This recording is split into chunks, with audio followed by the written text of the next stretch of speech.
بزرگ شخصیت صوفی عامر صاحب، شمس الخدرا قاری عبدالجبار راشد صاحب، جامع محمدیہ کے خطیب مولانا احمد صاحب تشریف لائے ہیں.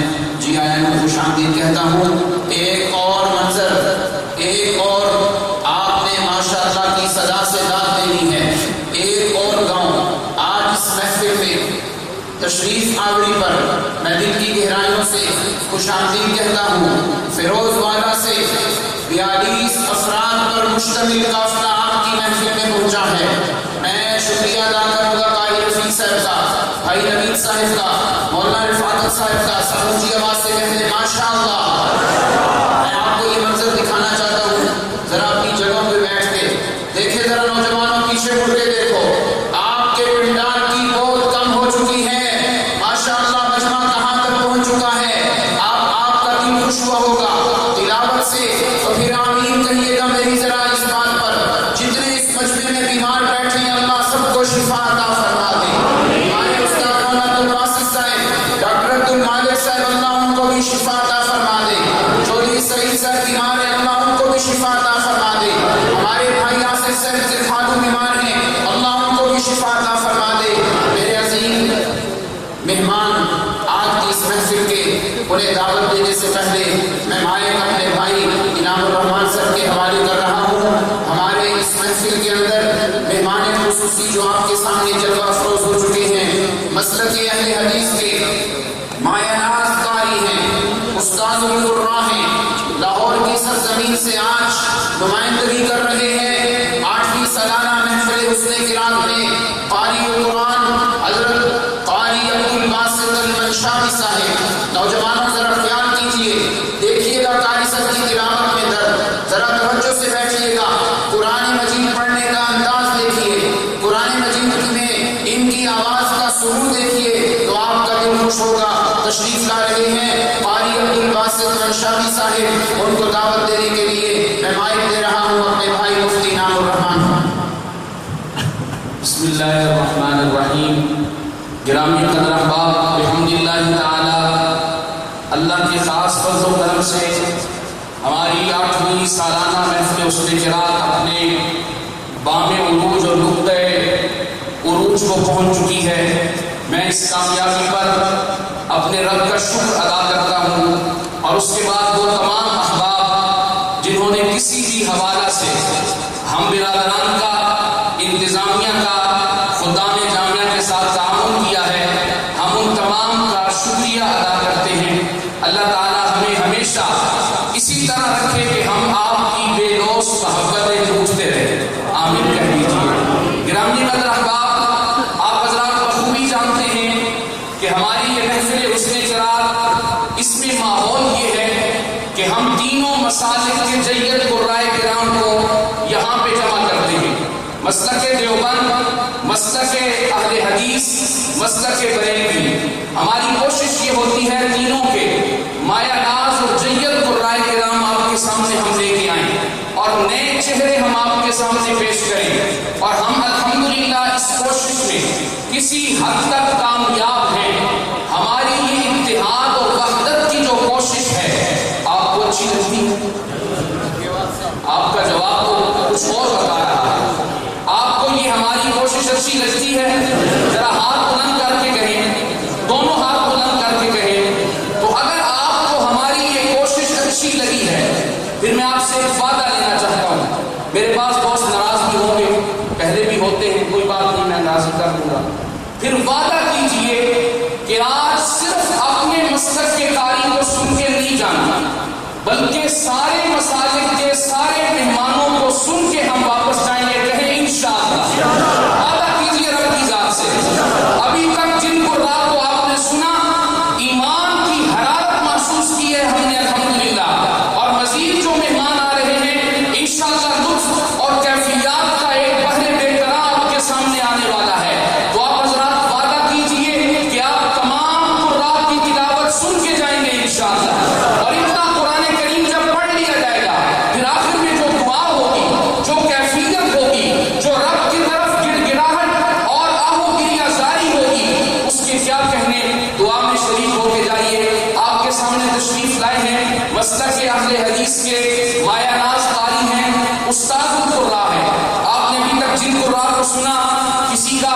سانس کے حوالے سے آپ نے ان کو بڑا پسند کیا، آواز کی صفائی کے اعتبار سے آپ نے بڑا پسند کیا۔ حضرت قاری صاحب جو آپ کے سامنے جلوہ گر ہو چکے ہیں، ان کی آواز میں اللہ نے جو سوز و گداز رکھا ہے، جس سے دل کی حالت جو تبدیل ہوتی ہے، وہ انشاءاللہ آپ بڑا سرور لینے والے ہیں۔ آپ حضرات جم کر بیٹھیے، بڑی محبت سے سنیے۔ حضرت قاری عبد الباسط منشاوی صاحب، میں ان کا شکریہ ادا کرتا ہوں، بہت مصروف شخصیت ہے، میری ان کے ساتھ پہلے بھی بڑی محبت تھی، لیکن ان کے ساتھ جو محبت میں ایک بہت مضبوطی پیدا ہوئی، وہ ایک بڑے عجیب واقعہ کی وجہ سے ہوئی۔ آپ حضرات جانتے ہیں اس فروری میں میری شادی ہوئی تو میں نے مختلف قراء، کیونکہ ہمارا سلسلہ تعلق کا رابطہ ایسے لوگوں کے ساتھ ہی ہے، تو میں نے پاکستان کے بہت سارے قراء کو حضرت والد گرامی کے حکم کے مطابق دعوت بھیجی، بہت سارے تشریف لائے، کوئی نہ پہنچ سکے۔ قاری صاحب کی ظہر کی نماز کے بعد مجھے کال موصول ہوئی ولیمے والے نے کہ آپ ذرا جامعہ سے باہر آئے، تو میں نے کہا میرج ہال میں پہنچے، وہاں پہ تسلی سے ملاقات ہوگی۔ کہنے لگے نہیں مجھے 1 منٹ چاہیے۔ میں حاضر ہوا، فرمانے لگے آپ میرے اپنے جامعہ میں ختم بخاری ہے اور کراچی سے علماء آئے ہوئے ہیں اور بڑے بڑے شیوخ اور مشائخ ہیں، اور مغرب کے بعد پروگرام ہے اور یہ ظہر کے بعد کا وقت ہے، میں آپ کی دعوت کو رد نہیں کر سکتا تھا، میں صرف آپ کو سلام کر کے واپس جا رہا ہوں۔ میں حیران رہ گیا کہ ایک ایسا قرآن کا خادم لاہور سے چلا اس فقیر کی دعوت پہ، کھانا وغیرہ کچھ بھی نہیں، جامعہ کے گیٹ پہ ملے، پانی تک نہیں پیا، واپس چلے گئے۔ میرے دل نے مجھے یہ آواز اور صدا دی کہ ایسے مخلص لوگوں کو، ایسے پیار بانٹنے والے لوگوں کو اپنے اسٹیج کی زینت بنانا چاہیے۔ تشریف لا رہے ہیں استاذ القراء، شاہ سوز و گداز، جناب قاری عبد الباسط المنشاوی۔ رات کا یہ وقت ہے، رحمت کی بارش ہو رہی ہے، ذرا اللہ کا نام محبت سے بلند کیجیے، نعرہ تکبیر۔ بہت کم آواز ہے، نعرہ تکبیر، نعرہ تکبیر۔ شان محمد مصطفیٰ، شان صحابہ، عظمت صحابہ، تاج و تخت ختم نبوت، عظمت قرآن، عظمت مدارس۔ تشریف لاتے ہیں جناب قاری عبد الباسط المنشاوی۔ جیسے ہم نے پہلے اعلان کیا ہے، آج کے اس پروگرام کی صدارت ہمارے بڑے ماموں جی حضرت مفتی سعید احمد صاحب فرما رہے ہیں۔ ہمارے چھوٹے ماموں بھی تشریف لا چکے ہیں اسٹیج پہ، تو پیچھے حضرات کھڑے ہیں، میں کہوں گا قرآن مجید کا ادب کرتے ہوئے تشریف رکھیں، قرآن مجید کا ادب کرتے ہوئے، اور آپ حضرات سے کہوں گا ذرا قریب قریب ہو جائیں، بھائی شباب سب تعاون کریں، قریب قریب ہو جائیں، پیچھے آنے والے احباب کو تکلیف نہ ہو۔ بڑی متانت اور سنجیدگی سے تلاوت شروع ہو رہی ہے استاذ القراء جناب قاری عبد الباسط منشاوی صاحب۔ السلام علیکم ورحمۃ اللہ وبرکاتہ۔ من لم يشكر الناس لم يشكر الله، اور كما قال علیہ الصلاۃ والسلام۔ میں آپ لوگوں کو دیکھ رہا ہوں، آپ مشفقین کو دیکھ رہے ہیں، اور یہ نتیجہ ہے یہاں پہ اس ادارہ کے رئیس استاد العلماء شیخ مفسر قرآن حضرت مولانا علامہ حبیب الرحمن فاروقی حفظہ اللہ تعالی اور فضیلت الشیخ میرے فاضل بھائی انہوں نے بہت زیادہ الفاظ اس فقیر کے بارے میں ادا فرمائے، لیکن میں اس قائل میں نہیں ہوں، اللہ تعالیٰ ان کی الفاظ کے مطابق مجھے بنا دے، تو میں ان کا بھی شکر گزار ہوں اور اپنے رب کا بھی شکر گزار ہوں۔ اللہ تعالیٰ نے توفیق بخشی ہم سب کو قرآن کی محفل میں، اللہ تعالیٰ ہم سب کو جنت میں بھی ایسے بٹھا دے۔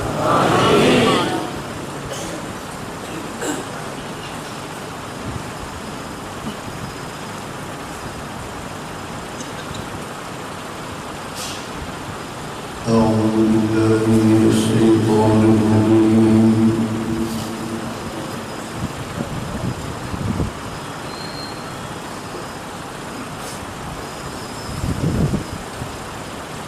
بسم الله الرحمن الرحيم۔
السماء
انداز سے ہمارے دلوں کے ساتھ کھیل رہے تھے بلا مبالغہ.